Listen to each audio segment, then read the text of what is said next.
edge of our seats. Seymour looks out the window. He waves to Mrs. Mazzini. He catches a ride on a friendly pterodactyl. He shouts, "This must be the middle." Yes, every story has a beginning, middle, and an end. And when it's over, we can go back and tell it all again. Yes, every story has a beginning, middle, end. This is the end of the story. This is how it all worked out. Somebody winds up somewhere. This is the one it's all about. Seymour flies way back in time. He goes into business with some cavemen. He runs a very successful frozen yogurt stand.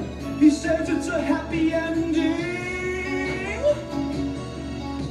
Yes, every story has a beginning, middle, and an end. And when it's over, we can go back and tell it all again. Yes, every story has a beginning, middle, end. And then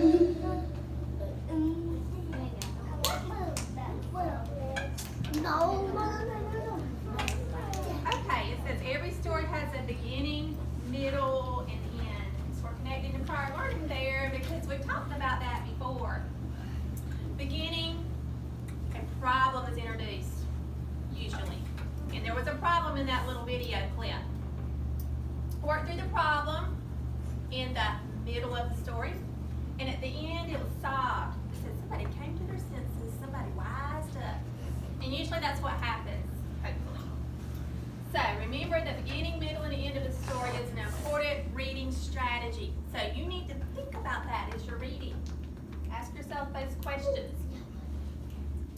Also, you need to think about the setting in the story. We have another little video clip that's going to explain that.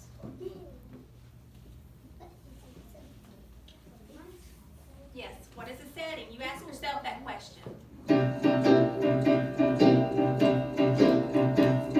A setting is when and where a story takes place. It could be in a castle or out in space. It's where something is happening, and when it's going down, it sets the mood for the story.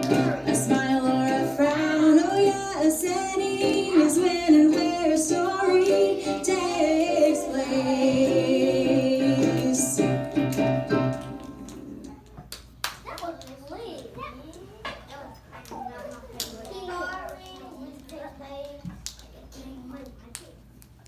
All right, again, ask yourself that question as you're reading.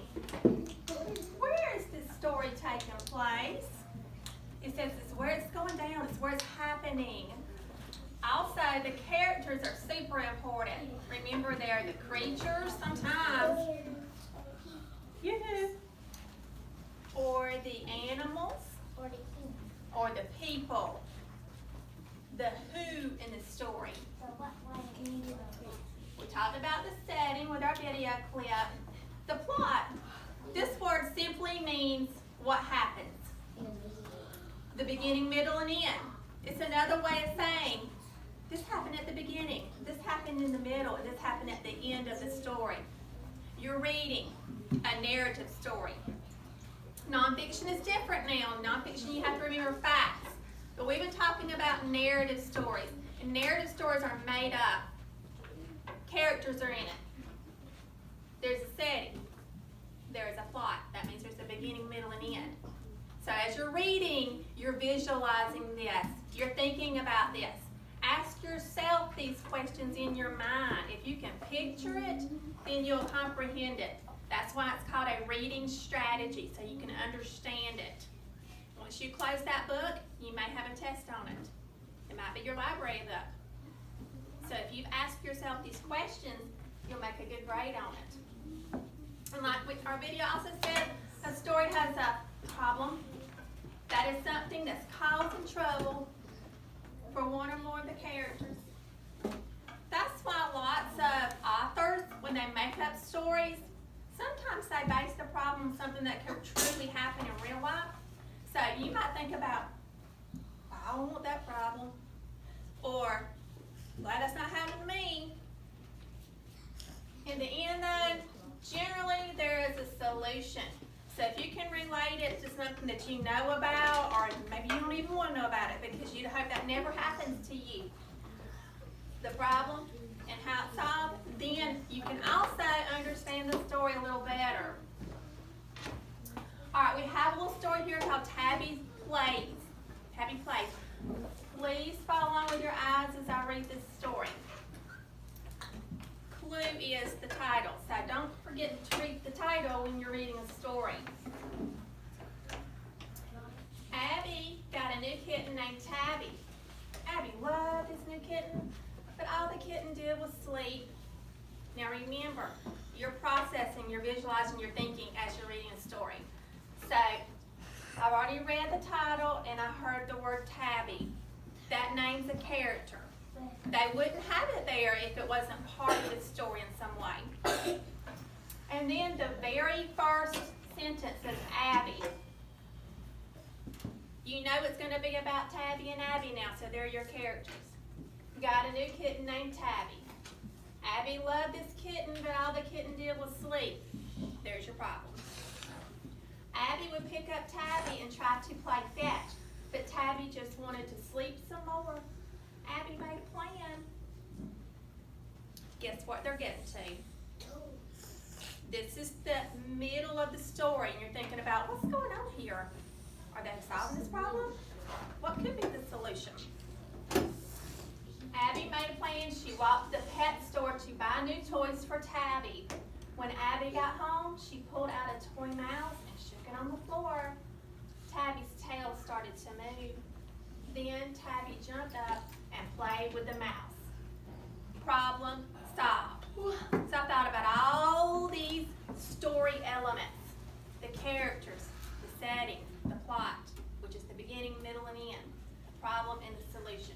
So I could easily answer these questions. I asked myself, what are the characters?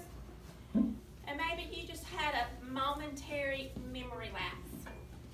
Guess what? Go back up into the story and find it. Oh, let me see.